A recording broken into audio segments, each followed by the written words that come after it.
sports, and politics. Get ready to rumble!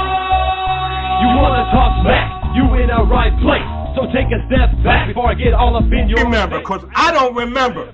I remember every bit of this. The other dudes holding on the phone line. Your voice will be heard, sir. Next caller, please. Oh!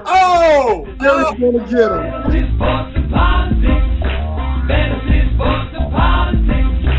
Fantasy, sports, and politics. Fantasy, sports, and politics. Listeners are asking questions about this week's games, not Jerry's personal beef.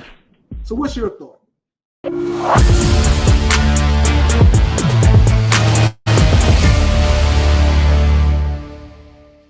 Ladies and gentlemen, boys and girls, children of all ages, welcome to Fantasy Sports and Politics. It's me, Mr. FSP, and I'm here today to tell you Jerry's in a mood. He likes them little, and this is his season, along with his birthday that's coming up. So I'm going to try to be nice to him. I don't know if I'm going to succeed, but we shall see. Welcome to Fantasy Sports and Politics. And look, last week, the whole show was about Shedeur Sanders. And when I shared clips, we were smoking hot on TikTok. Oh, my God. The people that reached out to me on TikTok, I'm like, oh, gosh, really? Okay. We're gonna probably stream live from TikTok real soon. But I'm going to bring in JT Money, who turns 71 on Monday. I think he's like 1,001 or 71, 1,071. I don't know. But JT Money, welcome to the show. How are you doing today, my man? I am very subdued and I'm here, man. I'm with you. Okay. You're with me. Okay. All right. I appreciate you being with me. Mainly because when you get Jerry talking about horses, oh my gosh, the horses. We're gonna talk about horses at the end of the show, just because I want Jerry to talk about horses. I want y'all to see how much energy he has talking about these. I don't have too much energy this year. Don't have too much energy this year. I mean, you're older, so I guess that's part of the cause. But that's part of it, and you live and learn. That's part of it. And yeah, it's true. Learning. I got certain parameters for this year's Kentucky Derby.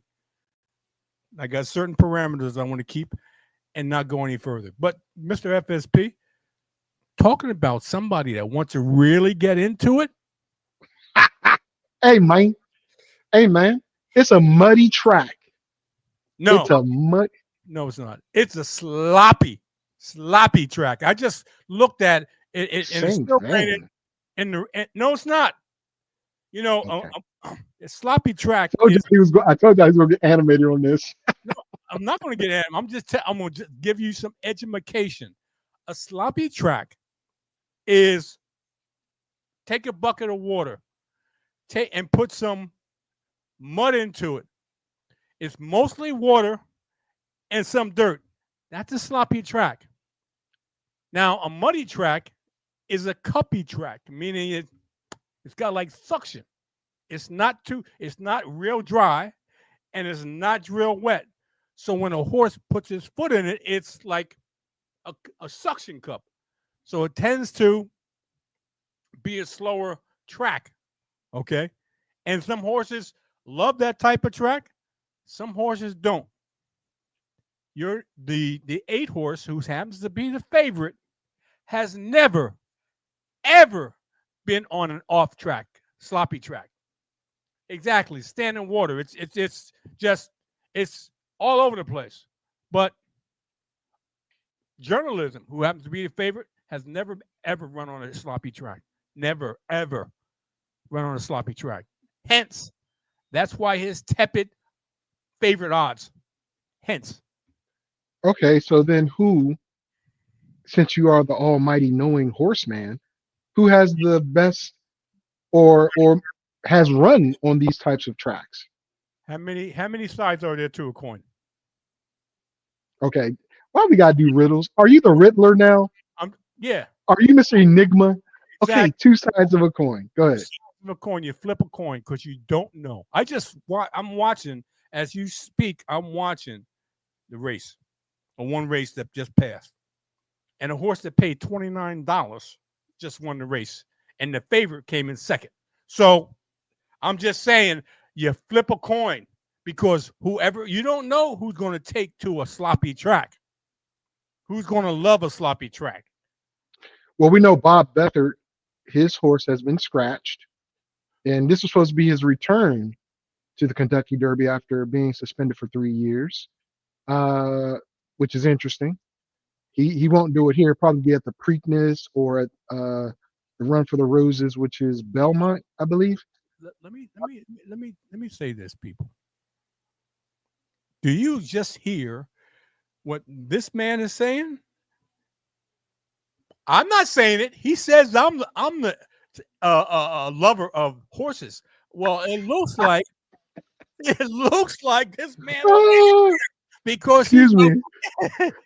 I am doing my research. Yeah, it is called research. Okay, research. Okay. I don't get excited like you do. I'm just saying. You see him licking his lips. So of course his mouth is. Because my lips are chapped. What He's you know what? His mouth is watering. This is. You think it's his time? You think it's my time of day? I mean, my day today. Let me put it this way, people. I've been there and done that more often than I should have. Right now, I'm at a point in my life. It don't make a hill of beans whether it's the Kentucky Derby, the Preakness, which happens to be my favorite race, or the Belmont, which is in New York, which is a mile and a half. The Preakness is a mile and 360, and this is the Kentucky Derby day, first Saturday in May, a mile and a quarter. See, he knows those lengths. I don't. But we're going to transition from this. We'll talk about it at the end of the show. I didn't want to have this conversation at the top because Dan is here. Dan is here. And me and Dan, and first of all, I'm going to say this. I love Dan Carr. Daniel Carr is my guy. Why? Me and Dan are about to go at it like the Hatfields and McCoys. Oh, boy. Okay. I want Dan to come on the show. I don't know if he has the ability to come on today, but he looks like ZZ Top. Now he looks like ZZ Top. He got love for you, man. I know he does. I got love for him too, for real. Okay. But Dan been tripping on some old haterade. He don't see Dan drinks Kool-Aid. Dan drinks Kool-Aid, but he don't deal with the flavor aid, even though, Okay. But he been drinking haterade. Okay. And I need Dan to come on this show to tell the people why he feels the way he does about Shedeur and the entitlement that he feels Shedeur has been using or have. Well, I'll say this, and I'll say it. I know Dan ain't gonna like it. Dan ain't gonna like it, but I'm gonna say it anyway. Okay. The majority of the people in the country,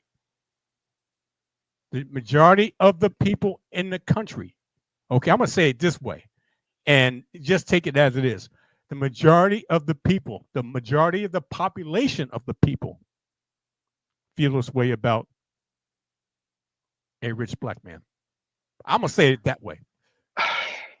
Okay, I'm gonna say it this way. Dan, don't go that route, bro. He's not that type person. Look, he ain't that type person. Like I see it. I got you. You may see it like that, but I'm calling it. I didn't like Caleb Williams because I felt he was like one of those guys. Now that is entitlement. Caleb is entitlement. That's what I'm talking about. That's what what I'm trying to say is this. I call it like I see it. I didn't like Caleb Williams last season. Shedeur is a totally different story, in my Well, opinion. he plays for the Browns now, but No, it didn't make a difference. Before he got drafted, I was on board with him. So I was on board with him before he even got on the Browns. And his daddy don't play that. His daddy plays. His daddy don't play that. Don't give and me I that. was going to say that. You work for what you get. Plain and simple. He worked for. I agree.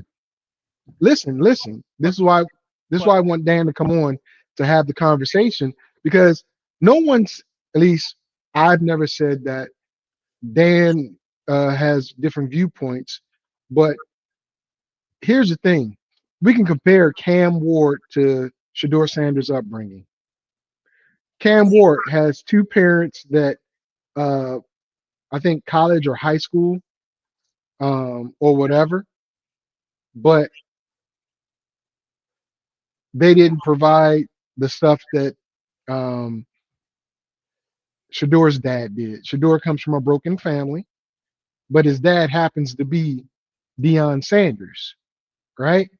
So Deion was able to provide Shedeur with top NFL talent to help coach him. Jeff Blake was one of his very first coaches at the age of 16.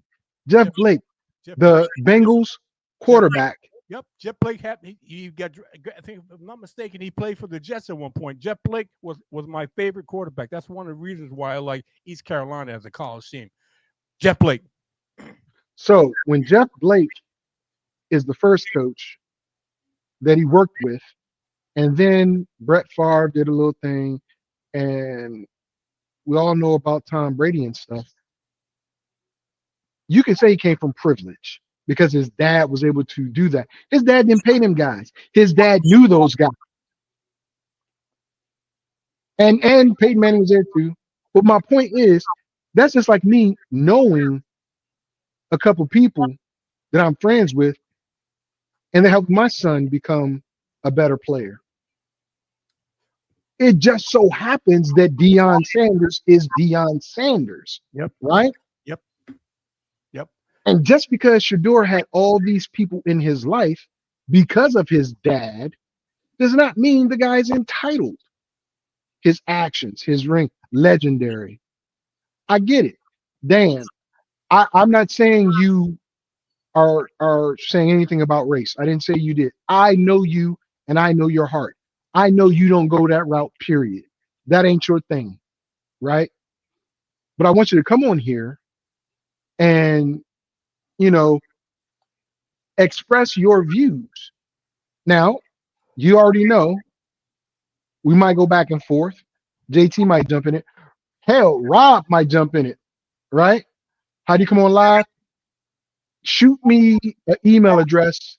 Send a private message to me either through Messenger or here with your email address, and I will send you the link to jump on board and let you come on. I appreciate that. I love you, bro. Oh, I know Rob will. Wealthy people, here we go. Wealthy people talk much differently than we do. That's true. I don't care what color you are. Wealthy people talk a lot different than the average person. And Cam Ward doesn't come from an average family. Don't get it twisted. His family, his mother and father are athletes. Don't get it twisted. He didn't have such a hard life like the media wants to portray him. Compared to Deion Sanders' kid, Shedeur, yeah. But he had something that he didn't have to deal with one thing that Shedeur had to deal with, which was single parent family. Dealing with all types of wait a minute, I'll let you talk in a second. All types of parental stuff. I was about to curse. But go ahead and say what you're gonna say, Jerry, while I send this invite to Dan. Let me just say this. Is Deion Sanders a Hall of Fame player? Some say he's the greatest player in the NFL. And in the Hall of Fame first ballot. Most first ballot. In fact, I can't think of one that doesn't have high expectations. All right? Will take nothing less than the best out of their kids. Shedeur Sanders is a father of kids that play football, but he expects the best out of them, plain and simple, as a coach. Okay, and people think that he's just going to give his son a leadership role on his team, being a quarterback. No, if his son ain't good enough to play, he's not going to play, because that's reflection on his son and also reflection on him. Reflection on him. And he doesn't want to put somebody out there that shouldn't be out there, and everybody knows he shouldn't be out there, except for the father, or the father and the coach. So he's expecting, and he gets the best coaches that he can possibly get to coach his son up to an NFL level. NFL level. So when you say he's entitled, when you say he's a rich kid, yes, he is. Okay, but that can't knock the kid. If the kid is able to play, Shedeur Sanders is going to push him out there. He's got an NFL offensive coordinator that used to be a head coach and NFL offensive coordinator running an NFL offense. If he can't run it the way that's beneficial to the team, he ain't going to be out there. Somebody who can is going to be out there. And everywhere this kid has gone, he has excelled.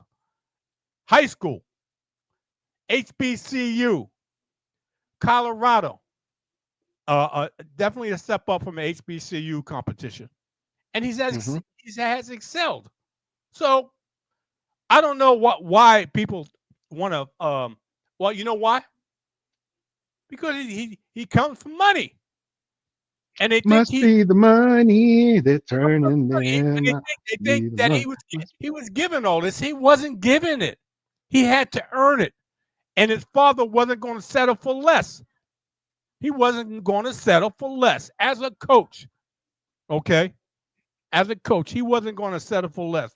He'll put coaches in front of him that can, whether they're quarterbacks or whether they're NFL style coaches, he'll put people that can coach this kid to get the best out of him. And that's what I believe. That's what I totally believe. Well, I'll put it this way. I totally believe that too. I didn't want to make this whole show about Shedeur, but once we get the other two gentlemen on, we probably will go a little deep in that. But when a parent wants to do something for their child and is able to do that for their child, why not do it? People showed the Eli Manning draft day stuff during the draft, right? Yep. And they showed how they were asking Eli, did he want to be a Charger, so on and so forth. You could see the disdain in Archie's face when Eli's getting asked this question, right? Then Eli gets called up and so on and so forth, right? Eli does a picture, but then they make the switch. Phillip Rivers gets drafted by the Giants, then traded to the Chargers, so on and so forth. The rest is history. Dan, I sent you and Rob the link also in an email. So check your email. How much is that a difference in what took place this year? The difference is this, and I'm going to tell you, it's several differences. Back then, Paul Tagliabue was the commissioner. Right. And the old ways of doing business behind closed doors was the thing. That was the thing. Archie Manning controlled and orchestrated that. Like, and what's the difference? Guess what? Did anybody? There's Dan. There is ZZ Top. Did anybody land base Archie Manning at the time? No. No. Okay, now look, I'm gonna tell you again. No matter how this conversation goes, Dan is my friend. He is my brother. So I don't know how this is gonna go, but I'm quite sure I'll get some hot takes from it. He's a Gator fan as well, y'all. So he's probably gonna talk about his Florida Gators. Okay. But we can talk about Tim Tebow. That's all right. Dan, the floor is yours to express your feelings on Shedeur and his situation. I look at it just like I would think any athlete going into the NFL would look at it. When you're going to the combine, when you're going to meetings and interviews and stuff like that, that you are interviewing for a job. Am I correct in assuming that? Yes. Okay. So let's just say, Vic, you're an employer. And I come in to your place of business looking for a job. And you tell me, all right, you want this job. I'm going to need you to look over this, that, or the other, and then come back and we're going to have a conversation. When you come back and you are not prepared, and you then try to turn the interview not about you, but on what I'm going, as the employer, going to do for you, I'm sorry. I don't want you a part of my organization. You did not do what I asked you to do. And when questioning you about it, you get upset. You get a little indignant about it. Sorry. So you can go talk about stats all you want, because to be honest, I think Gabriel is not far off from where Shedeur is when it comes to stats. Okay. Mm-hmm. So NFL and all the other stuff you want to add into the conversation, boil it down to what it is. It's a job interview, and he failed at his job interview. And if you don't think scouts talk, you're sorely mistaken. Not to mention, he had already basically told everybody certain teams he wasn't going to play for. He didn't do that. What? Through his father. Let the man finish. Through his father said that there are places Shedeur's not going to go to.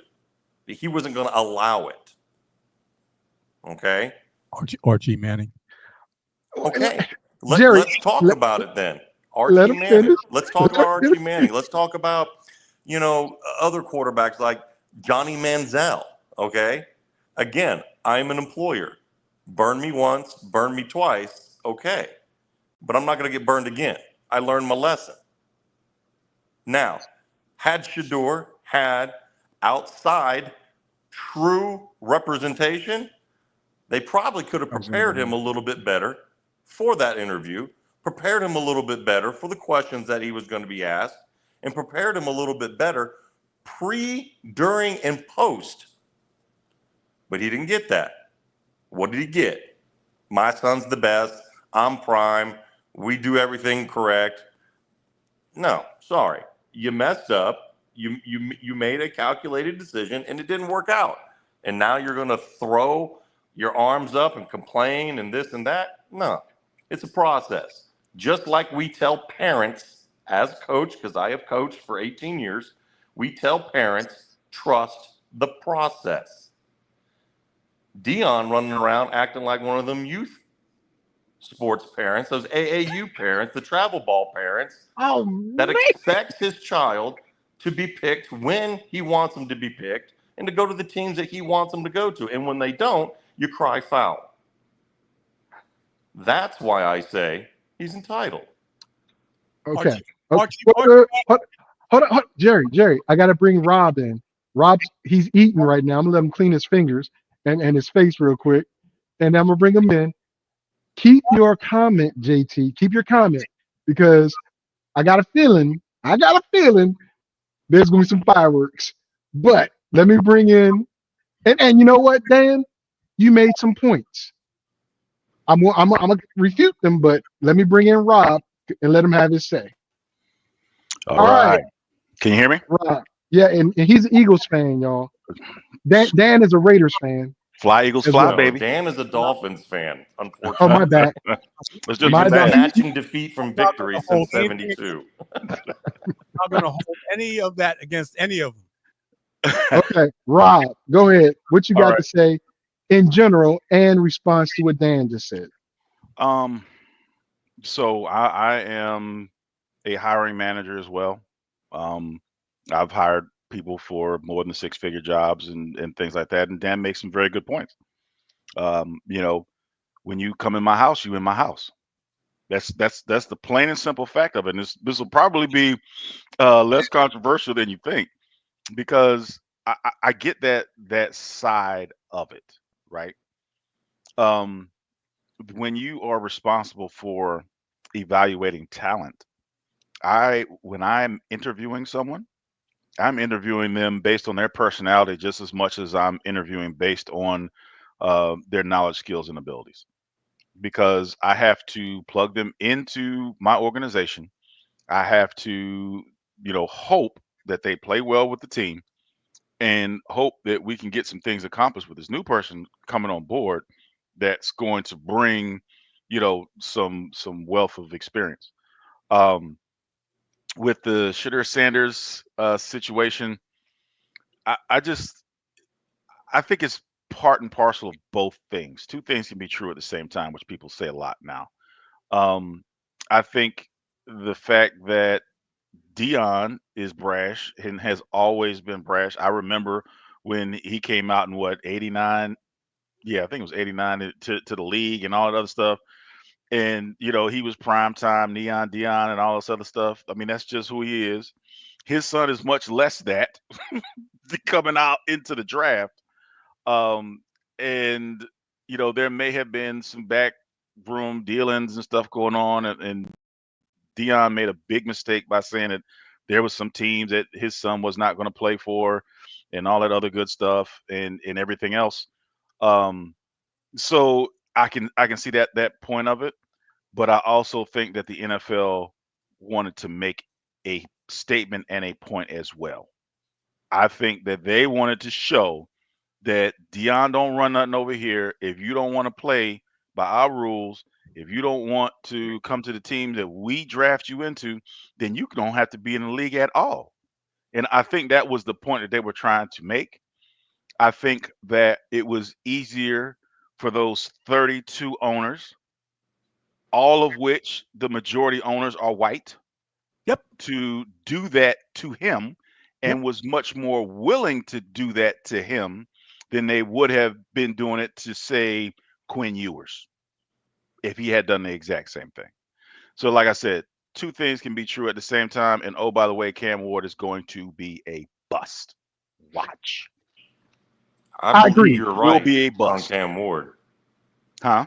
I believe you're right on Cam Ward. He's going to be a bust. And it has nothing to do with his talent. It has nothing to do with his innate God-given abilities. He quit on his team and he watched them lose, and he's selfish. And when push comes to shove and he has to watch that film day in and day out, I don't think that he has the intestinal fortitude to go in there and be there before everybody else and leave after everybody else is gone. He's going to be a bust. Watch, see what I tell you.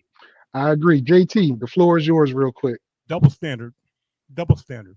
Your father comes out and says, if you draft my son, he's not going to you.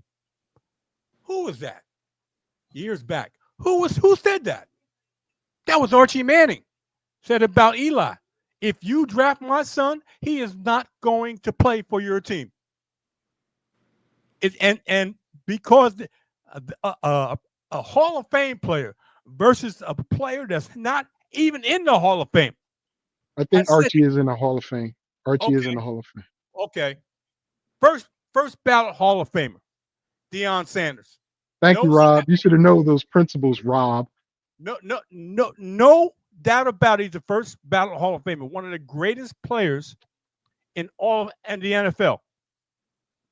Knows talent, has taught talent, has expected, because of Hall of Famer, most high caliber athletes are expect too much from their kids, because they expect them to be at their level.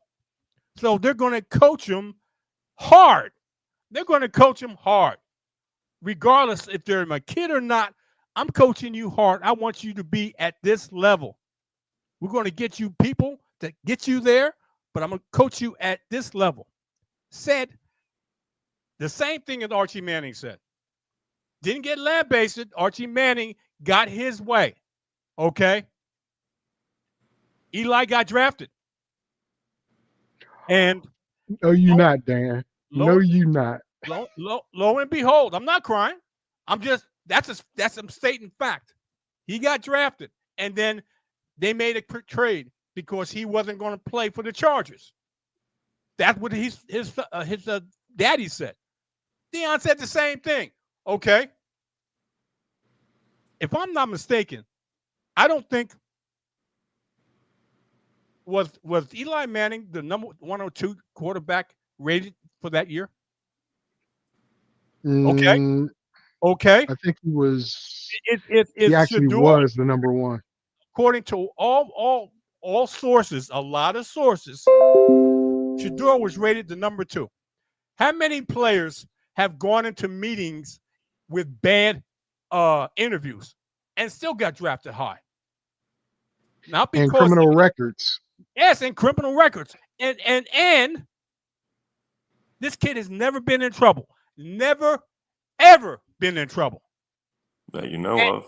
And also got along with every teammate that he had. High school, college, in 2 different colleges. Got along with his teammates. His teammates loved him. And you don't draft him because you don't like his attitude? Johnny Manziel got drafted real high with an attitude. Baker Mayfield. Baker Mayfield got drafted with an attitude. Tim Tebow got drafted not with an attitude, but with a huge following. Come on, man. Really? What's the difference? Okay, so here's what I'm gonna do. Here's what I'm gonna do, Jerry, because I want your birthday's in a couple days. I don't want you to be in the hospital on your birthday. So here's what I'm gonna say. I'm just saying. I got it. All 3 gentlemen, you've made points. I'm gonna hit on this. I agree with what Rob said. I agree with what Dan had said, and I definitely agree with what Jerry said. But here's where I come down on this: privilege versus perception. The job interview, perfect example. Now, if Shedeur went into these things allegedly, because it's being reported, but nobody has said they said it. Okay, that we got sources, anonymous sources from various organizations, but nobody's putting their name on it. Yep. Right. That's my problem with that.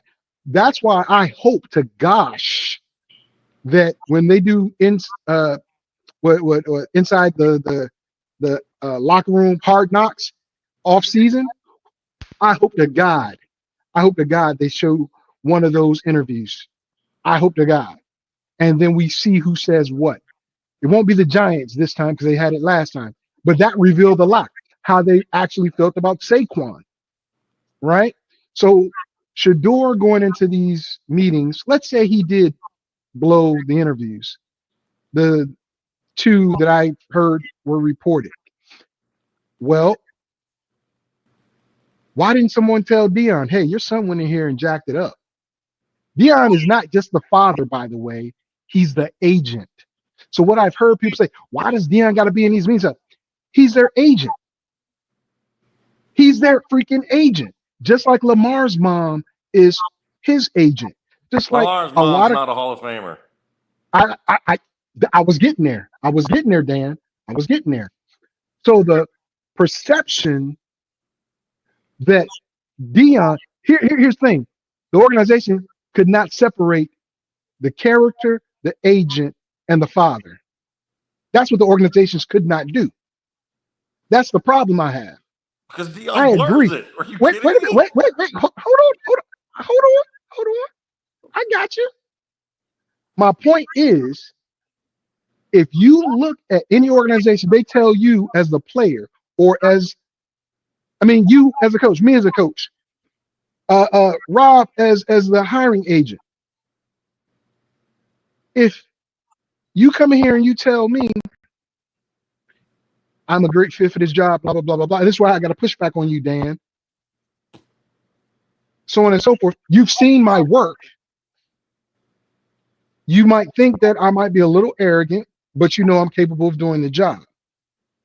Then my agent comes in and says, well, look, my client's worth XYZ. He deserves to be here, there, and the other. You negotiate with that agent. But like you just said, it's not Dion that blurred the line. It's not Dion. It's the organizations that blurred the line because, like Rob said, the NFL wanted to show Dion, not Shedeur's agent, not even Shedeur's dad.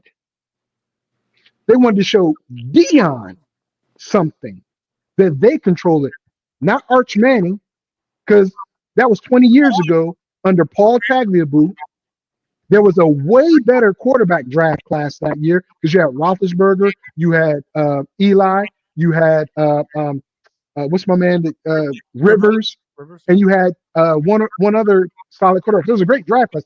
This is a terrible draft class by comparison.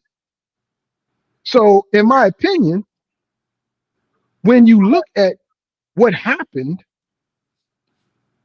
this was a lesson to Deion Sanders, not his agent. And the person that's hurt by it is the quarterback. Dan said something that was very important to say. The numbers between Dillon Gabriel and Shedeur are very comparable. So if they're very comparable, why then do you pick Dillon Gabriel, who says he wants to wear number 2, or that was a made up post? I don't know if it's real or not. But why do you get him in the 3rd, assuring him a roster spot, and you pick up Shedeur in the 5th, where he's expendable? Forget the money. Forget the money. But a 3rd round draft pick is guaranteed X amount of dollars, millions of dollars, right? A 5th round draft pick isn't secured a roster spot or any real money. So the comparability, Shedeur outshines Dillon. But if they're that close, like I agree with you, Dan, one's 6'1", 6'2", one's 5'11" at best, 5'11 3/4 at best. One holds records for college history. The other led his team to an undefeated season, but a 1st round loss in the college playoff. One played in a bowl game, they lost, but he continued to play where other players, not even gonna go on Cam, decided to sit out their bowl games. And aren't we talking about character? When those kids, they decide, well, it's all about me, I'm not gonna play in a bowl game. What happened to Florida State when their players did the exact same thing when they faced Georgia? But yet we don't give Shedeur the credit for doing the right thing, but we laud Cam because he doesn't say he's legendary. But we have video, constant video of Cam dogging out high school kids that are going to college. We have him dogging out Shedeur at their joint practices. We have reports of him dogging out players at Miami his first day on campus. So when we say, okay, Shedeur this, Shedeur that, no, let's keep it a buck. It's not Shedeur. Yeah, he says, I'm legendary. And the stupidest thing Cam Ward said, in my opinion, when people talk about me, I want them to say quarterback or NFL player. You're a fool for saying that. You know why? Because you're more than a football player. Now, Shedeur saying I'm legendary. Is he a fool? He got drafted at 1. Well, what I'm saying is he's a fool putting himself in that one box. Now, you want everybody to believe football is your only thing. That's cool. But how long does your football career last? Are you even capable of being marketed for anything outside of football? He looked high as hell, and he might not have been, but he looked high as hell at the Heisman. He looked like he had just finished smoking a bunch of blunts. That's just me. That's just me. You quit on your team because, okay, I don't want to get hurt during this game because I might possibly be the number one pick. Shedeur, possibly, because again, we're talking about past, no one knew, possibly being the number 2, number 3 pick overall, plays the whole game. Loses, but goes down with his team. And if the NFL wants to squash, somebody sending me private messages. Rob, you got to put them in the regular message because people can't see them because they're only going to me. But if you're going to do that, I'll read them once I finish talking. But if you're going to do that, send that message to Dion. And here's another reason why I say they sent it to Dion, not the agent. How many Colorado players outside of Travis Hunter were picked before Shedeur? And how many were picked after? Think about that. This is the organization that Dion runs. And all those great players, I think about 8 or 9, got drafted. 2 or 3. Yeah, 3 of them were free agents. Shiloh and 2 other guys were free agents. But that means the other 4 people were drafted. 2 receivers, Travis Hunter, and Shedeur. Only thing I'm going to say is, and I'm not sure what happened with Dan. I think he clicked over. But all I'm going to say is, as long as Shedeur Sanders has a fair shot, I don't see a problem with this. However, as a 5th round draft pick, the 5th quarterback on the team, okay, we're going to let Deshaun go. The 4th quarterback on the team, 1 is a free agent that you signed in Flacco, so Flacco's going to be there, right? 2 is Kenny Pickett, who you just traded for, and has that rookie contract with a 5th-year option. We're not picking up the 5th-year option. Well, you're the Cleveland Brown fan, you know, but I don't know that for sure, right? But you have him there. That leaves Dylan Gabriel and Shedeur to fight for the number 3, unless you're going to hold 4 quarterbacks. And then if you do that, one's going to be on the practice squad if they clear waivers. So right now, Shedeur Sanders has the number 2 or number 1 selling jersey in the NFL. So if y'all didn't know that, the popularity, he's working out in Cleveland. He's already getting, things to go to the schools, to talk to the kids at schools. He's doing all the right things that people keep saying you need to do.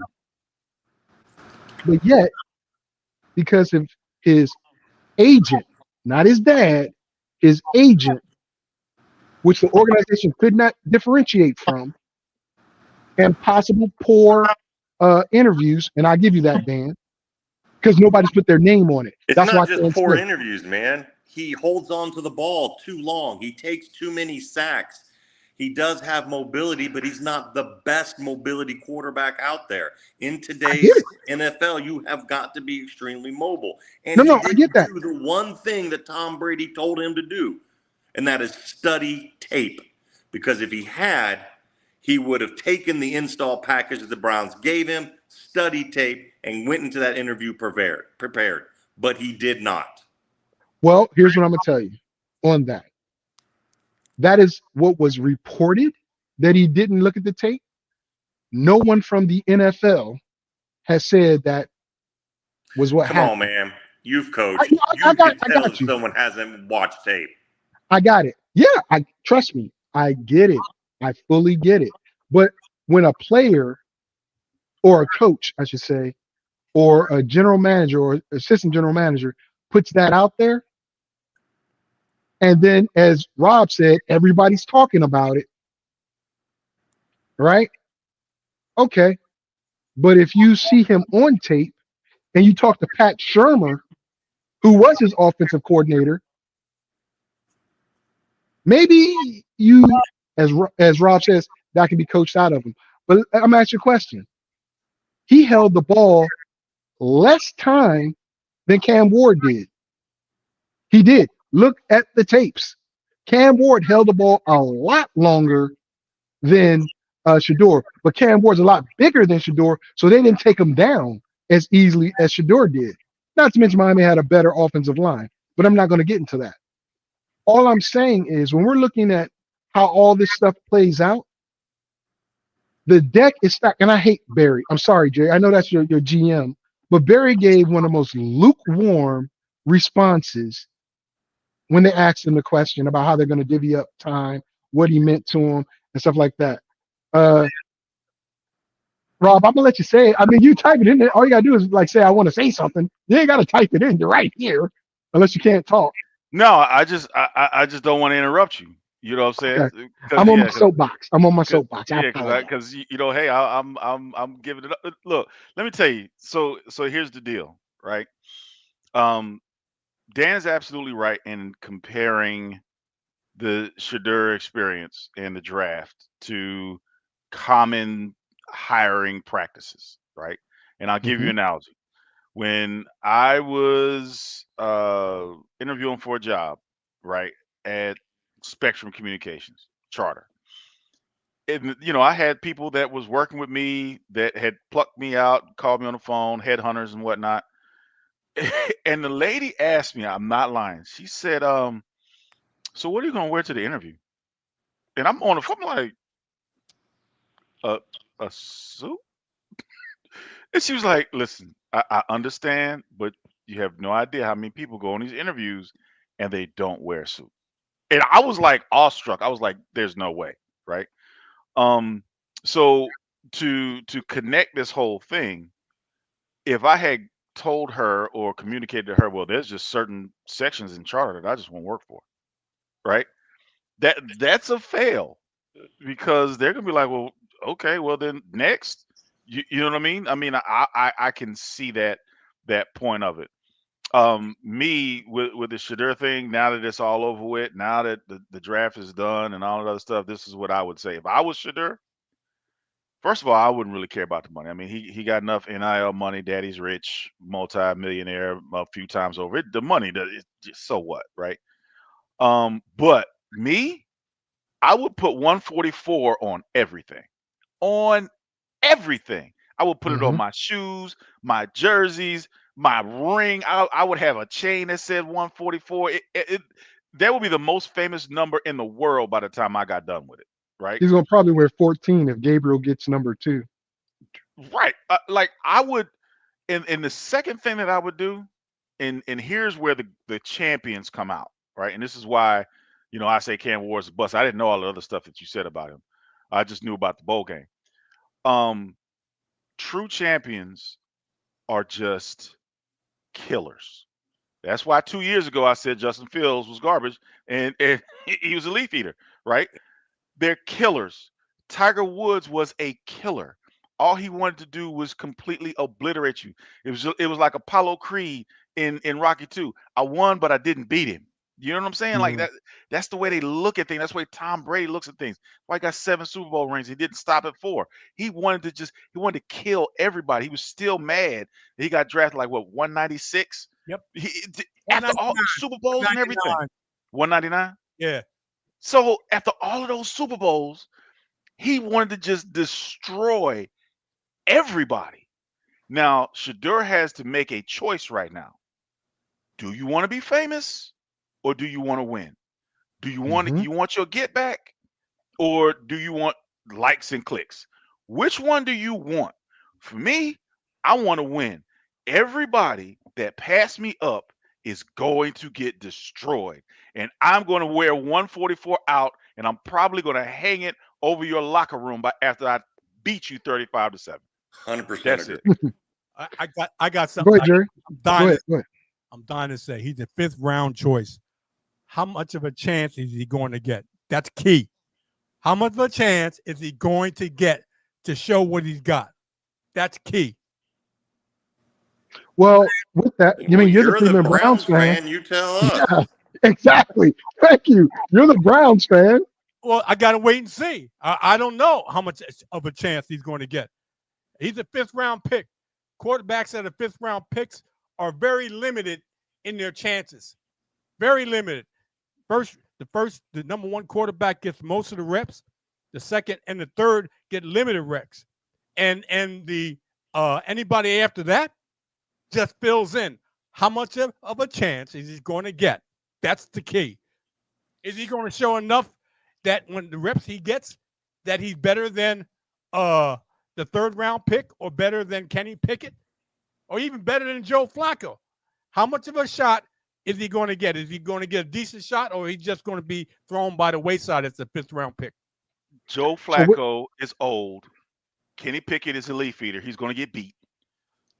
Now Shedeur Sanders, he's a leaf eater. I'm telling you, Shedeur Sanders. Here's the thing, and this is the key. Cleveland has a great opportunity here because Joe Flacco is old, long in the tooth, and he can teach and he can show some things, right? That's number 1. But the most important reason why Cleveland will sink or swim this year is the organization. Because before we started going on Super Bowl runs in Philadelphia, Howie Roseman was the GM. And a couple of years before that last Super Bowl run in 2022, they was talking about firing Howie Roseman because he was making bad choices. His picks wasn't working out and all this other stuff. Same thing with Cleveland, right? Like, what does that organization look like? What does the coaching staff look like? Do they have people that are doing statistical analysis, that are, doing predictive AI, that are bringing all those things to bear? How much motivation does the coaches have, making them study tape? How much time are they spending in there? It's the organization at this point, because Shedeur has the talent, right? And even if he sits for a year, Joe Flacco can watch Joe Flacco and what it looks like, and next year come out really strong. But it's the organization at this point. I agree. Dan, you have anything you want to say on that before I give my thoughts? No, I agree 100%. What are his chances? How many shots he's going to get? Honestly, as the coach, you make the best of what you get. That's it. Damn. That's it. And you can make an argument for needing more reps or whatever. That's what you do. Okay? Stay hungry, but also stay humble. And it's that second part that I think is really going to hurt. Okay, here's the deal. I was agreeing with you till you said that last part. I got it. I know he is, and Shedeur he's a humble guy. He really is. He's not his father. 100% agree with that. Okay? Yeah. 100% agree with that. All right? However, okay. Here it comes. He is starting to show some tendencies. All right. I believe if he can get away from Dad, which he's gonna have to do because Daddy's got his job and Shedeur's gonna have to have his job. Okay. And I think that's really what people are waiting to see, is how does he react without Dad being there? Okay. Mm-hmm. That's fair. I'll say this. And I just thought about this as we were talking. Flacco is what, 41? Yeah. He's 41, right? He's 40 plus. Okay. Of which Sanders, Dion disparaged, just so you know. Oh God. I know, I saw it. Okay. He said he's my age, whatever. Hater. Here comes a hater out. I was loving you for a second. Now you're a hater. But here's what I was gonna say. It's all a part of it though, man. No, it's not. No, listen. Why are you excusing some but not others? I'm not excusing some and not others. What I'm saying is Deion Sanders' dad versus Deion Sanders' agent is what the organization needs to look at. But with that being said, Flacco at 41, 2 preseason games. Flacco does probably the first drive of their first game. That's it. Kenny Pickett and does the rest of the half. Then you got Gabriel doing third quarter and Shedeur doing fourth quarter, and then you do something else in that last game. Or you don't even give Flacco any time in that first preseason game, and you give it to Gabriel. I mean, not to Gabriel, to Pickett first half, and then see which one of the other two do the second half, and let Flacco, do his thing for preseason before they start the real game. I can see that being a way of giving him the time. The worst thing the Browns will do in this situation is not put Shedeur in on a preseason game or a live action game. They put him in there with the scrubs. Here's what's going to happen. Well, they put him in there with the fourth and fifth teamers, so he didn't look that good. He held on the ball too long. Okay, put him there with the first teamers, not the first teamers, the second and third teamers. I think you get a better viewpoint of what he is, because you're also facing the second and third teamers of a team. And you can say, well, okay, here's the potential. Here's where he's good at. Here's where he needs to work out. But in practice, those players are going to know if Shedeur's getting that time. But then you fracture your locker room from within. That's what he was saying. You fracture the players from there. You already have baseball players doing the legendary. You already have some football players doing legendary, because you see the support from the players' perspective of what's going on. That's where that Matthew Berry issue comes. Not Matthew Berry, whatever his first name is. Andrew Berry's job comes into play, because he funked up with, I said funked, with my boy Baker. Just because Baker had an attitude, he decided, you know what? We're done with you. We're going to give Deshaun a fully guaranteed contract. Cost Haslam's so much money because Berry couldn't deal with Baker's attitude. Okay, this is where it goes into what you said, Dan. One time, two time, whatever. Okay, fine. But now you see we messed up by giving Watson all that money because he's done nothing. That's strike two on Berry. Strike three. If I got Shedeur and he doesn't turn out to be what I need him to be, I'm out of here any damn way, right?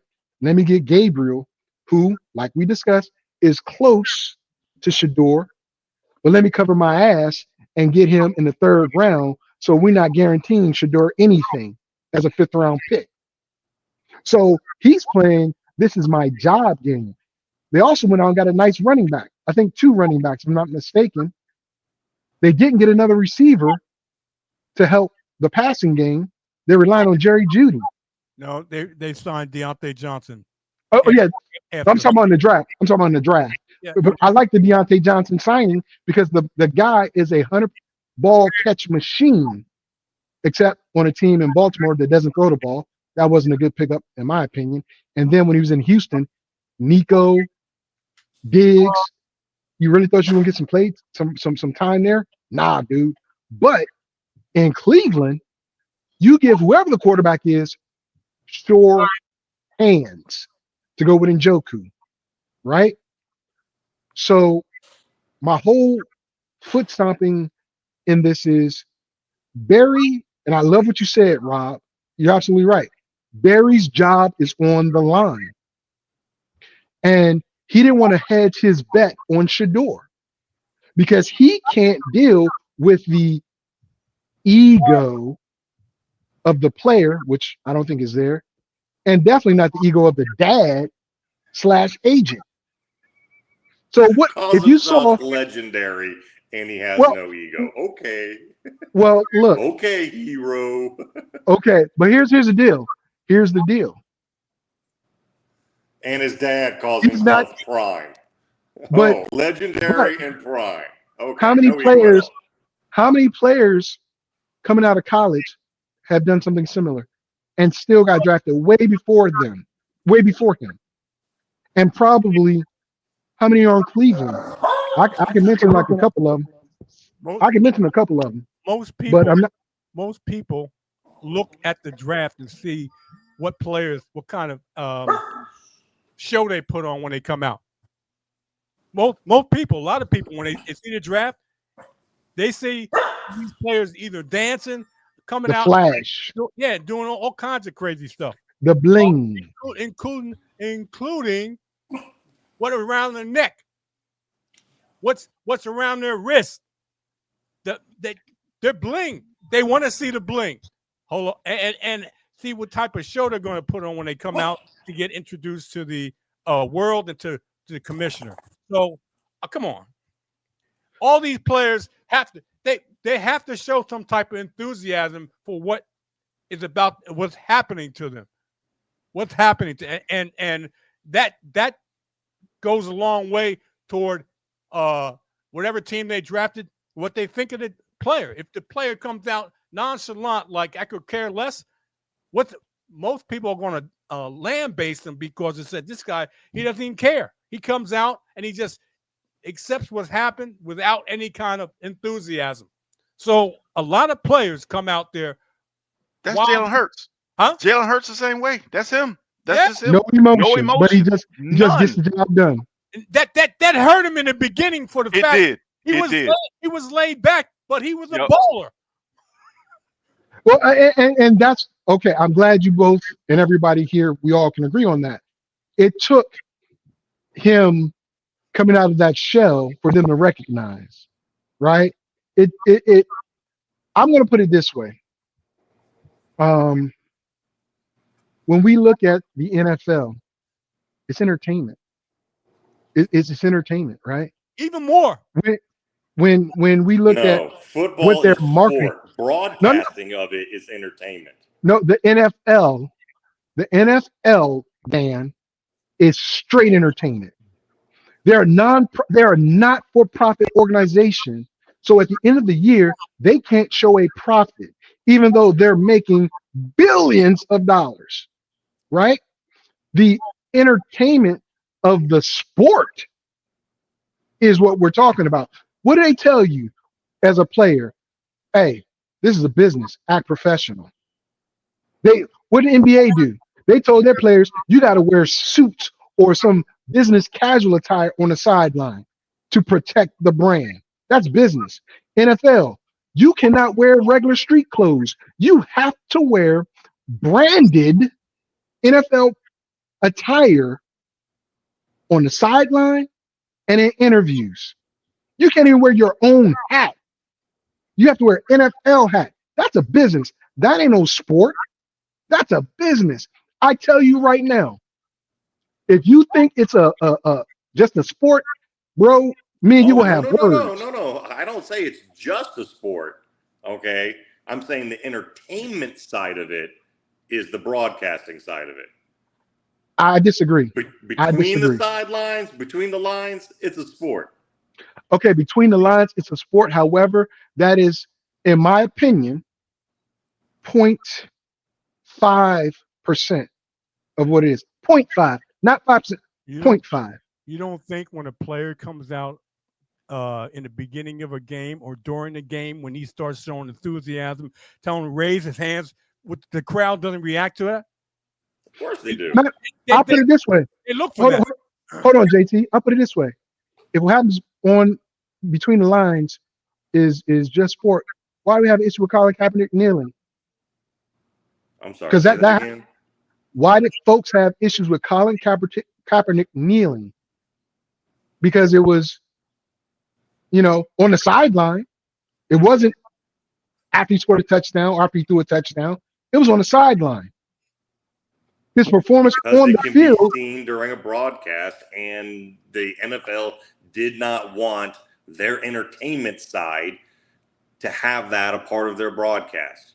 Okay, that's cool. They don't have to. Then they don't have to put the camera on. Let me just tell you, I'm with Cap. I think he was way dirty. Dude, I know you, and I know. I mean, you got to say it for them. I know that, but don't put the camera on him. That's an easy fix. Okay. Don't put it on him. Well, it's not an easy fix because the fact is, everybody in the stadium except no, I got it. I got it. Maybe one of his other teammates was kneeling, so he's a focal point at that point. He's a focal point. No, I get it. I get it. But have to go on a focal point. My point in saying that is because Dan says the NFL is a sport between the lines, and I'm telling you that's not the case, because we have proof. Hey, man, shut up and dribble. Well, that too. But we got proof that it's just not a sport when these refs are making bogus calls. Yeah. And we can talk about the Dallas versus Detroit Lions game. We clearly see dude does this. We clearly see and hear the ref go tell the Cowboys he recorded. But then there's a flag. That's that. What is that? Is that part of the game, or is that entertainment, or is that politics, or is that home cooking for the Cowboys? Part of the game. Part of the game. Well, I'll put it this way. What Deion Sanders does for his son is what Deion Sanders does for his son, just like all these other fathers. What Deion Sanders, the agent, does for his son needs to be separated, because if you aren't strong enough, and we talked about this on the show, he is the agent, but this is what I'm saying. We said it on the last show. Separate the two. So again, here's what I'm saying about that. Just like Ryan Clark said about old boy in New Orleans, if you can't control your locker room. I know what you're going to say. Go ahead. Yeah, I know. If you can't control your locker room as the head coach, maybe you shouldn't be the head coach. If you can't control your organization as a GM, maybe you shouldn't be the GM. If you're so worried about what Deion is going to bring, knowing he has a college team to work for during the same time that you are doing your job, what the problem is? Deion Jr. covers his dad. If you look at what Deion Jr. does with his vlog business, he's doing Colorado and his dad. He covers Shedeur and Shiloh during this process, right? I don't know what his future plans are, but mainly he covers the Buffs. He's under contract for the Buffs. He's not under contract for Deion Sanders. He's under the contract for the Colorado Buffaloes. Now, the fame, the glitz, the glamour, the friends, I get it. I get it. Eli, Peyton, they had Archie in the stands.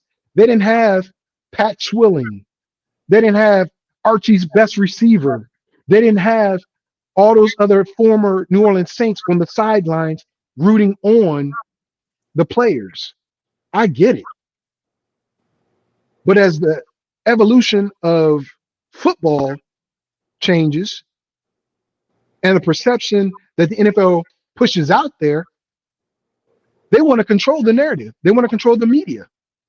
Each team has their own social media group. They don't want Deion Sanders Jr. or nobody else in there. I get it. I fully get it.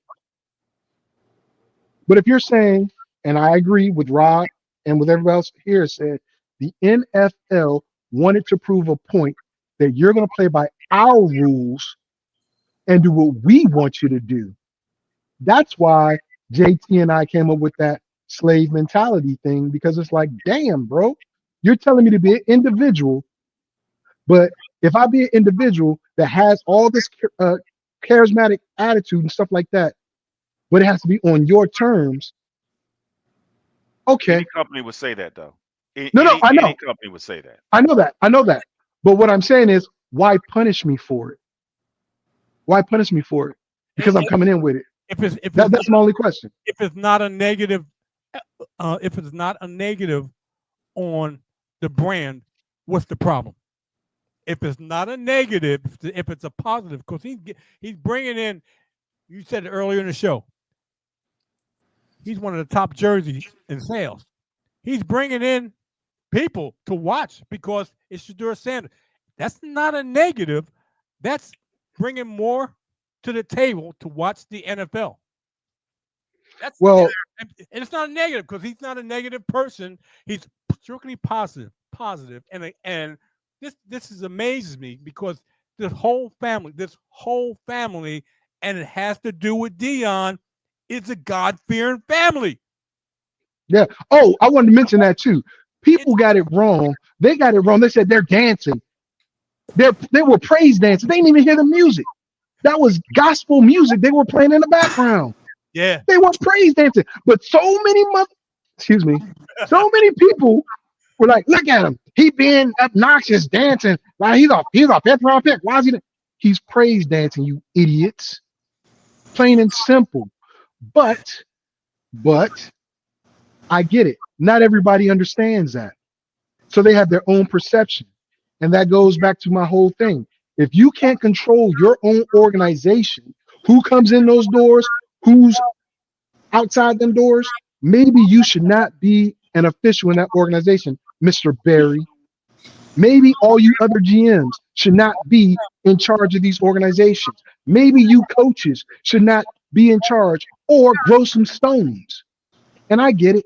I get it. Pete Carroll, what was said was, and this is reported, so I don't know how true it is, but Tom Brady wanted to draft him, but Pete Carroll didn't want to because he didn't want to give Geno any type of complex. That's what I heard. That Tom wanted to draft him, but Pete, who was so on Geno, decided that was not going to be the best thing for Geno. And I get it because people compared Shedeur to Geno. So go ahead. You got something to say? No, I was just gonna say I need to get going. All right. Okay, brother. I want to say, Rob, nice to meet you. JT, nice to meet you. Thank you, All right, man. guys, appreciate everything you guys said. Likewise, brother. And I keep tuning in because Vic's my boy, of course. I keep tuning in as you guys have. It seems like you have a lot of fun, and it's been fun. And thank you for inviting me to come on and chat with you guys. Yeah, I gotta bounce now. So Enjoy the yeah, weekend. again, Rob, JT, nice to meet you guys. Vic, man, Same here. do better. I mean, Jesus, really, just do better. Whatever, man. I love you, One of bro. these days, I'll come on and tell them how I whooped your ass, but that's all right. Be safe. Oh my gosh. Bye, ZZ Top. Y'all take it easy. Take care. Later. All right. Well, I mean, I wanted to talk a little bit more about other things, but it's cool. I appreciate that. Rod, do you have anything to add before we start talking about the horses? Or any topic you want to talk about before we talk about the horses? Yeah, I'm probably going to drop off for y'all talk about horses because I have absolutely no clue about horses. But you know, look, Shedeur, see, this is the way I look at things, and I have told the people that I love, and I've told my family members the same thing. I don't do business with family. I don't do business with people I care about. I just don't. Right now, I made an exception. I made one exception recently, And but that I was it. appreciate that. You know what I'm saying? But like I just don't. Um Shedeur, I get it. That's your daddy. He brought you on. He brought you up. He got you where you are and all that other stuff. But that relationship should have severed the minute that you decided to declare for the draft, right? And he should have sat down with his father and told him just how much he loved him, and saying, "Okay, Dad, I got to go out on my own. You know, I got to go make this happen on my own." And he should have just done it that way, right? Um, Dion really hurt him with some of the statements that he made. I mean, listen, it's this is their world, bro. We not in Athens, we not in Macedonia, we in Rome, bro. Like, Yeah. and Yeah. you got to do how the Romans do if you're Yep. going to survive there. You know, and at the end of the day, this is a business, and guess what? They are the employers, and whether you like it or not, I don't like it. Hey, you got 32 white dudes that's running the whole league as far as owners are concerned, and they did everything they could to lock out black folks with a few minor exceptions, right? At the end of the day, it is what it is, right? But if it's me and I'm Shedeur Sanders, I'm telling you, 144 gonna be on everything, and it's probably gonna Yeah. be on the bottom of my cleats when I run you over. Yep. You know what I'm saying? Like that. Well, That's just how cold I am when it comes to stuff like this. Yeah. You know what I mean? Yeah. And like I'm looking forward to seeing what happens with the league and everything coming up in 2025 and whatnot. But one more last thing with Jalen Hurts, they doubted him all the way up until he won the Super Bowl. Like Yep. from the whole year. Like Yep. it didn't matter how well he played, how many touchdowns he threw, how many yards he ran for, up until the confetti dropped down from the ceiling They was doubting him and talking trash about him the whole time because he wasn't what people thought he should be. He wasn't brash. Mhm. He wasn't out there. You know, anytime they ask him a question, he'd be like, "Yep," Let and me then put, just keep on going about his Yeah. way. This is who he is, let me put right? it this way. So, I mean, that's I know, that's I just know, his. I'm Go ahead. sorry. I know a lot of Qs. And Jalen Hurts is probably the most laid back Q I've ever seen. Most Qs aren't. Most Qs are not. And Jalen Hurts is one of those dudes. He's one of those dudes that's, yeah, I'm that dude, but I'm not out here to prove anything. I'm just going to let my work speak for itself. But you heard what he said, right? He said that let me see if I can get it right. Winning this Super Bowl wasn't as emotional as losing the last one. Something along those lines, Yeah. right? Mhm. That lets you know that this dude is a killer. Yeah. So all he wants to do is kill you. And that's it. That's it. And so when he gets to that point, just watch out, bro. Just watch out, bro. So Absolutely, absolutely. Rob, again, thank you for supporting me here, as well as my new book, I'm gonna buy the The hardback Game too. of the. I'm gonna buy the hardback. I'm buying that too. You hear that, Jerry? You hear that, Jerry? But Yep. let me go ahead. Let me go ahead and advertise. I love you. Thank you, Rob. The Game of Life, Trauma and Drama. It's a memoir. The first part of my life, from 4 years old up until leaving junior high school. Uh, Once you read it, Rob, you might come back to me, brother. I'm here for you. I'm here for you. But Absolutely. I'm dead serious. I And believe you. part two, I'm working on part two now, which is high school and college, my whore years. So just understand, there's gonna be some whoring going on. I'm just going to keep it real.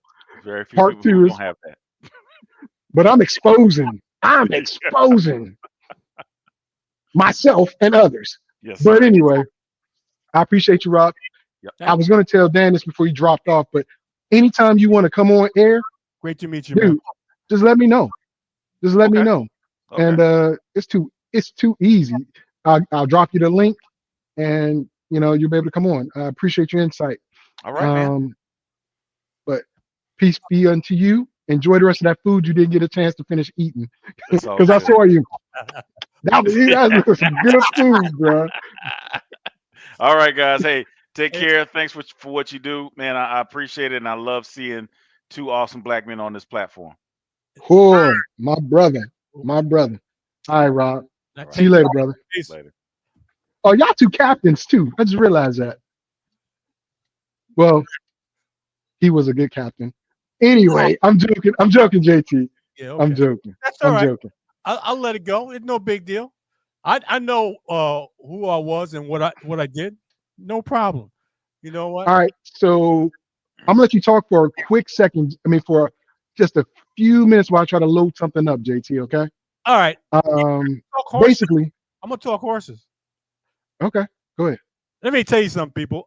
Today's the my wife's birthday for one, and she's enjoying her birthday. I started off well, and we're going to have some people over to enjoy the rest of her day. Well, let's talk about the Kentucky Derby, which is the first Saturday of every May, the 161st Kentucky Derby.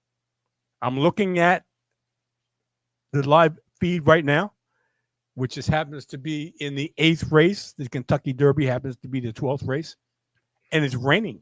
It's still raining. The track is extremely sloppy. It's a very sloppy track, which in that case, anything goes. You could get a 50-1 shot. I've seen that happen in the Kentucky Derby. You can get the favorite, which is a soft favorite, at what? I think he's at. Let me look at the 7-2. Is he 7-2. He's still 7-2? I don't know, but at least I No, haven't looked at mine. the odds went up. He's 4-1 now. So the I, odds went up. So he, to me, a 4-1 shot as the favorite means anything goes. Anything can happen in this race. and anything, it looks like anything may happen. So I mean, if you're a betting person and you want to put something on their head, I would, okay. I wouldn't suggest it, or I wouldn't suggest a lot of a wager on a 4-to-1 shot, which is really, really light for a favorite in the race. But if you come out when the horse wins, you get $10. You get your $2 back if it's a $2 bet plus $8, or for whatever you get wager, you get 5 times. Say you put $10 on it, and the horse wins, and he's a $10 horse. Okay, you win 5 times. You win $50, $100, whatever it is. Okay, but he's a light favorite.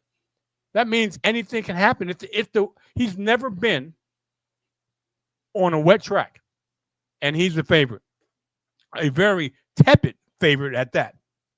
But he's the favorite, and never been on a wet track, and it's really sloppy. It rained yesterday, and it's raining again today.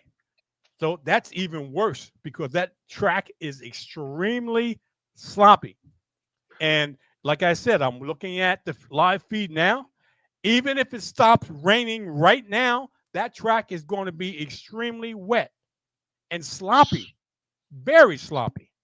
Some horses take it, some don't. Let me put it. So I got a question. Yeah.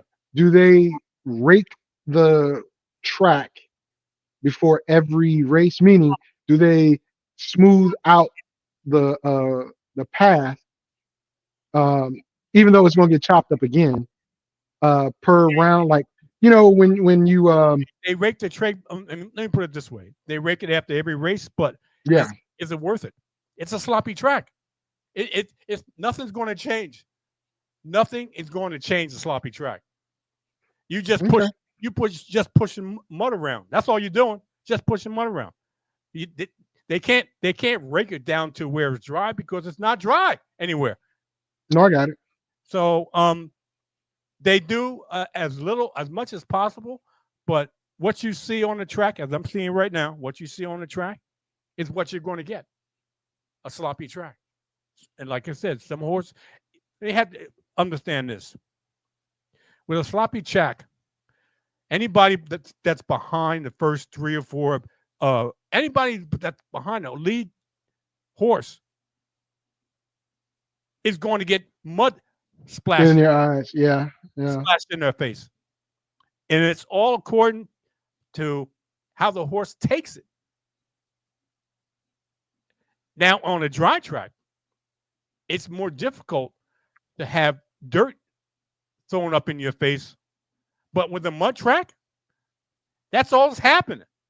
When you see the beginning of the race and then you watch the race and see the end of the race, any horse and jockey that's behind the lead horse has a bunch of mud in their face, in their goggles. That's why you see jockeys in this condition wear 3 and 4 or 5 gloves. When they want goggles get clouded up, they push them back and bring in new goggles as they're racing. That's what happens. I don't know if people know that, but that's what happens.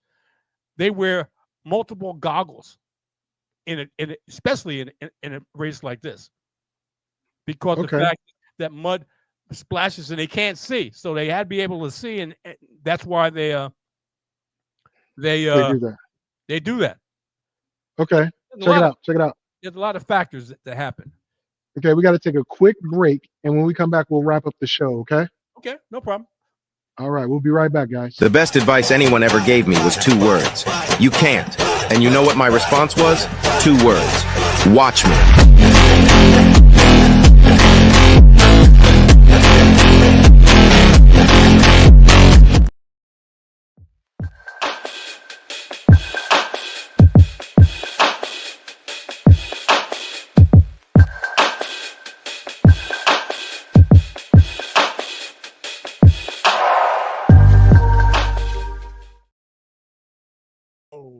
Okay.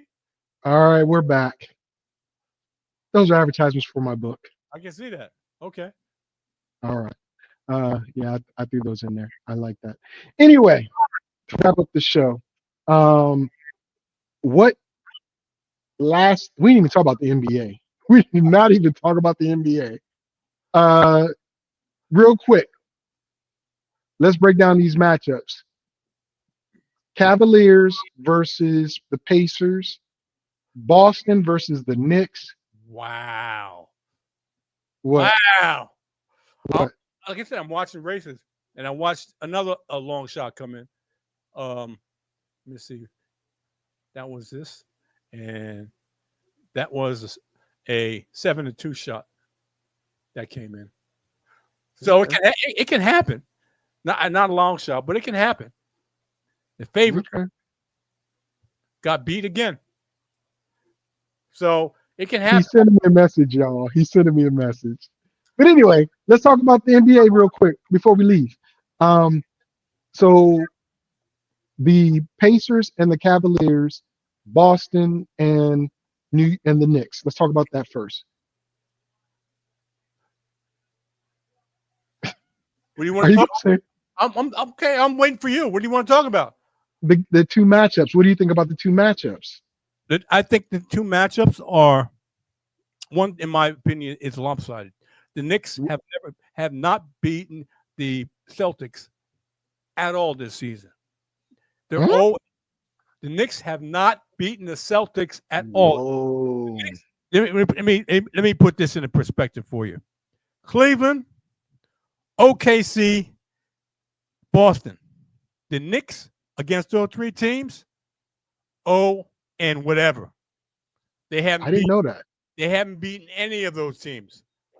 They're the three best teams in the league, and they haven't beaten any of them. The close they got was against Boston in the last game they played against Boston, and they lost it in overtime by 2, 3, 4 points, something like that. I can't recall how much it was, but they lost. But they haven't beaten any of the top teams at all this season. So, in my opinion, I'm a diehard Knicks fan. In my opinion, if it was a snowball in hell, they ain't got a chance. So you think Boston's going to sweep them? I didn't say Boston was going to sweep them. I said the Boston they're not beating Boston 4 times. Let me put it that way. Well, if they ain't beat them at all this year, that would be like a possible sweep. Because I mean, a lot of teams have negative records against other teams. That doesn't mean they can't win a game.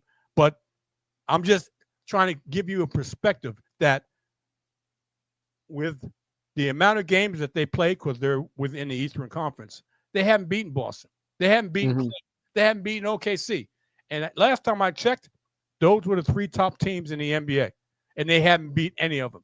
So if they win a game, it's the consolation prize. But if they win a game or two, it can happen. I'm not saying it can't happen, but to beat them in a series of 4 games, unless major injuries happen in Boston, because Boston is a deep team. Major injuries have to happen in order for them to get past Boston. And I'm talking about major injuries on Boston's side, not on the Knicks. No, I got you. Wow. Okay. All right. Well, what about Cleveland and the Pacers? No shot. Pacers have no shot.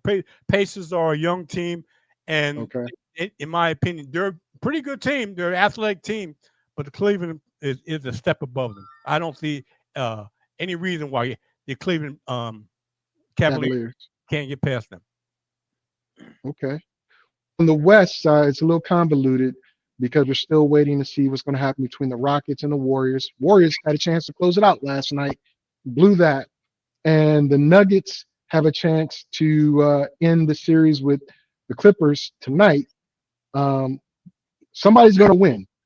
But the next round is facing OKC, which is they haven't played in like almost 2 weeks. And I'll make a difference. Those boys, those young boys are talented. They are very, very talented on both sides of the ball, on playing defense and on offense. They are a very talented team. That's why they have the best record in the NBA. and that's why they dispatched who they beat. I'm trying to think who they beat. I don't even remember. That's how long ago it's been. They beat the Memphis Grizzlies. Is that who they beat? Yeah. Yeah. No. Was it Memphis? Yeah. No, it wasn't Memphis because the Warriors beat Memphis. No, I believe. No. ESPN. Was it OKC versus Memphis? If I'm not mistaken, let me see. Let me just look at this. You might be right. You might be absolutely right because Ja hasn't played in that same amount of time, so you might absolutely be right. I thought it was the Warriors that dispatched them, but I might be wrong. But OKC, like you said, plays both ends of the court. Both ends. They've got 3 people that can take over scoring if 1 or 2 of the 3 don't show up. They played OKC. OK swept them. Yeah. And I'm telling you, I personally have OKC versus Boston or the Cavaliers in the NBA Finals. I think the Rockets are good, but they're too young. Udoka, that dude can coach. He can coach. He might have cheated on Nia Long, but that brother can coach. And that Sagan kid, I didn't know he was that good. Maybe it's because they're playing the Warriors, but Sagan is pretty daggone good to be a young player. Now, I think they're going to have some flaws if Jalen Green does not step up and show up for them, especially if they beat the Warriors tomorrow. But tonight, the Beard versus the Joker. It's going to be a tough game. I think Denver walks out with it, but after playing such a tough series, a 7-game series with the Clippers, I think OKC dispatches whoever wins this game tonight. Okay. And the Timberwolves. Hey, look, Ant-Man, are you okay? You okay? Hot. Yeah, I'm hot, man. Okay, I thought you was having a stroke or something. No, come on. Okay. Because when you start sweating and wiping, I'm like, oh, what's going on? And we know you 71. But anyway, You be glad if you get to the stage. Oh, I'm getting there, bro. I'm getting there. I'm gonna find a way to get there. I don't care if I gotta be on dialysis and paralysis, and I'm gonna be 71. You got 24, 23 years to get here. Hello. And I'm gonna be a bad man. Okay. But anyway, bottom line is Ant-Man and Minnesota. If Rudy Gobert, I love him, man. Oh my God. I do too. If Rudy Gobert can be more of the offensive weapon like he was in this last game, they're going to be a problem for Houston or the Warriors. Ant-Man dispatched Luka and LeBron and all that experience that the Lakers have. Lakers was the number 3 seed. Houston's number 2 seed. And Houston literally was down 3-1 to the Warriors. Now, they're showing why they're the number 2 seed now. But I'm going to put it this way. If the Warriors face Minnesota, Minnesota wins that. If Minnesota faces Houston, I think it's going to be a hard series. But again, this is going to be a 7-game series. That's why I'm saying the teams that advanced, Minnesota and OKC, have the advantage. Both Denver and the Clippers, 7 games.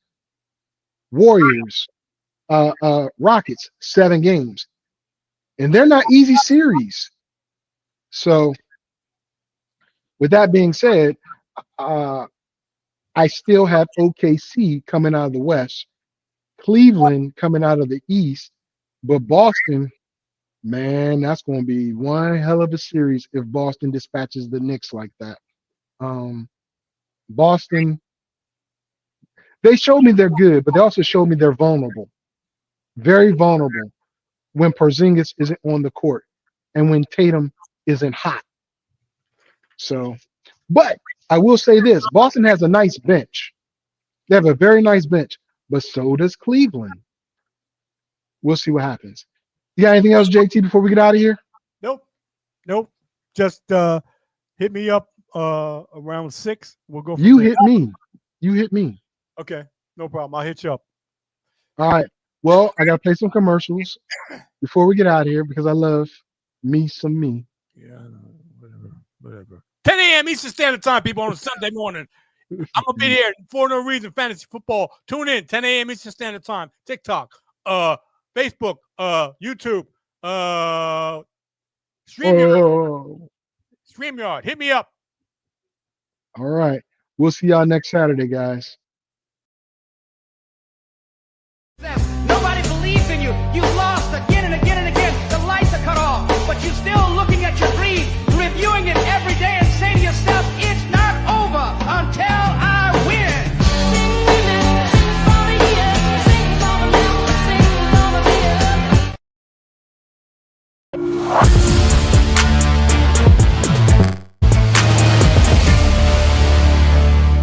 Fantasy, sports, and politics. Get ready to rumble!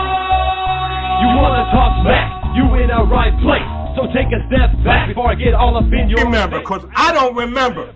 I remember every bit of this. The other dudes holding on the phone line. Your voice will be heard, sir. Next caller, please. Jerry's gonna get him. Fantasy, sports, and politics. Fantasy, sports, and politics. Fantasy, sports, and politics. Fantasy, sports, and politics. Listeners are asking questions about this week's games, not Jerry's personal beef. So what's your thought?